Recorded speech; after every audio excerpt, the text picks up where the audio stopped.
Voelkraai se vrou Katrina Kraai het gereeld 'n draai gaan maak op boer se plaas teen die rand van die groot bos.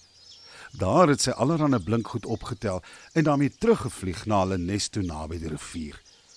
Dan het sy die blinkgoedjies soos stukkies glas, sjokoladepapiertjies, koeldrankdoppies, blinktoutjies en stukkie gare en soms ook van die blinkgoedjies op die ashoop opgetel en saamgeneem. Op 'n keer vlieg sy weer oor die bome na boer se plaas toe en gaan sit op 'n groot paal naby die groot grasperk voor die plaashuis. Daar sien sy hoe dat boer en sy vrou se dogtertjie Katinka met wagter speel op die gras. Hulle hardloop rond en jaag mekaar en lag te lekker. Aan die een kant van die grasperk sit boer en sy vrou en gesels terwyl boer vir hulle vleis braai op die vuur. Dit is 'n heerlike wintersdag en die sonnetjie skyn lekker warm.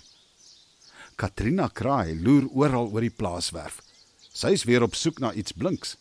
En terwyl sy so na boer kyk wat daar staan en vleis braai, sien sy skielik iets blink. Sal ek nou nader vlieg en gaan kyk wat so mooi blink? Ek wil net nie hê boer en sy vrou moet my sien nie, ook nie wagter nie. Hy is 'n knepsige kerel en sal my net een hap gee en dan is dit verby met my. Sy sit nog so en wonder, toe vrou boer opstaan en in die huis instap om iets te gaan haal. Boer stap na Katinka en wagter toe wat lekker speel op die gras.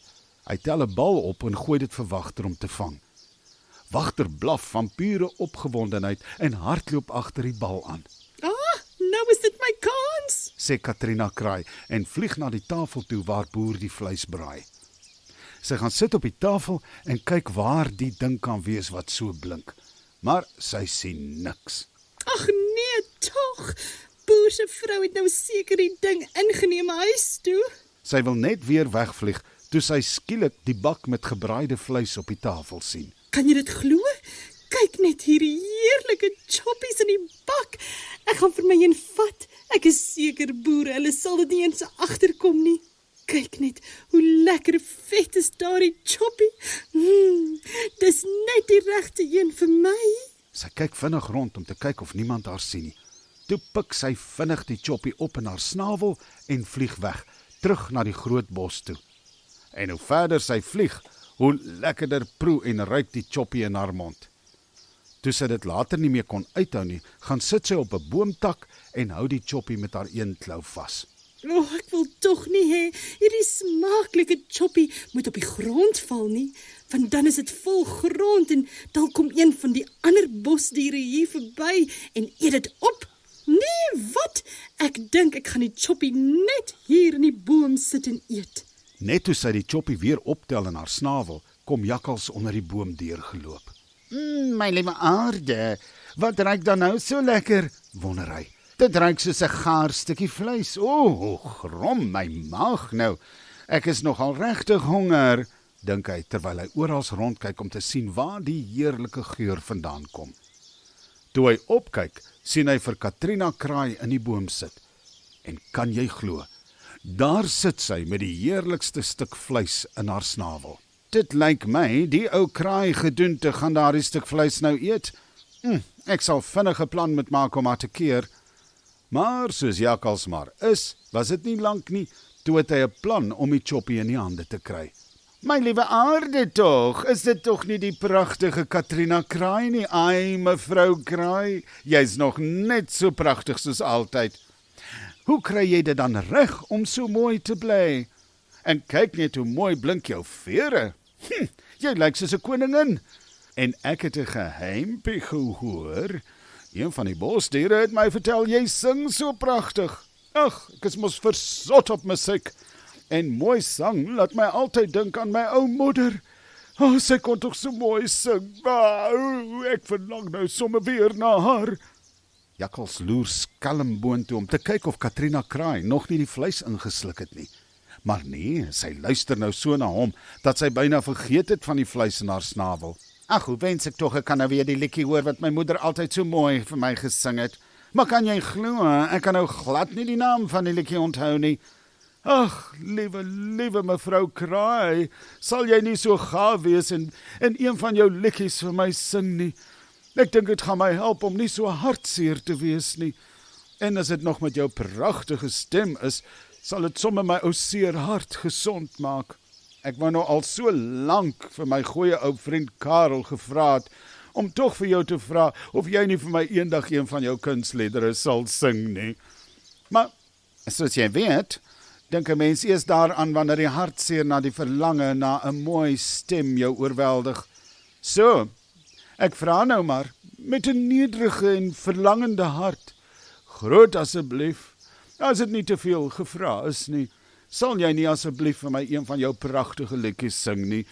Ek kan nie wag om te hoor hoe daardie pragtige suiwer stem van jou hier deur die groot bos weer galm nie. Dit sal die wonderlikste dag van my lewe wees. Maar ek weet ook, jy hou nie sommer 'n konsert vir so 'n niks nuts soos ek nie. Daarom sal ek jou glad nie kwaadlik neem as jy nie vir my wil sing nie. Katrina Kraai kry vrou Jakkals nou so jammer, dat sy net daar en dan besluit om vir hom een van haar mooiste liedjies te sing. Sy haal diep asem en begin toe sing. Kyk hoe blink die sterre en die donker hemeltrans. Die maan gooi silwer bane oor elke bloem en krans.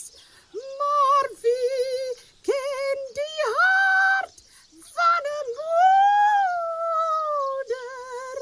So edel en so rein, soos 'n lied uit die kleerkraan van 'n wonderbare tuin.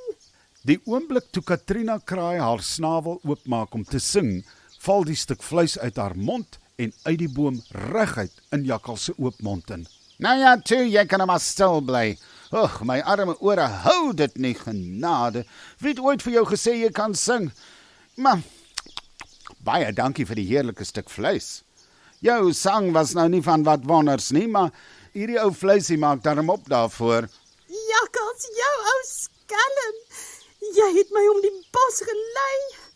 Jy wou nooit na my liedjie luister nie. Jy was net agter my vleis aan. Jy sal nog jou dag kry, jou nare bedrieër. Ek kan tog nie help as jy so dom wil wees en te wil sing met 'n stuk vleis in jou mond nie. Maar kom ek gee jou vandag goeie raad in ruil vir hierdie heerlike sappige stukkie vleis wat jy vir my gegee het. Wees versigtig om na mooi woordjies te luister.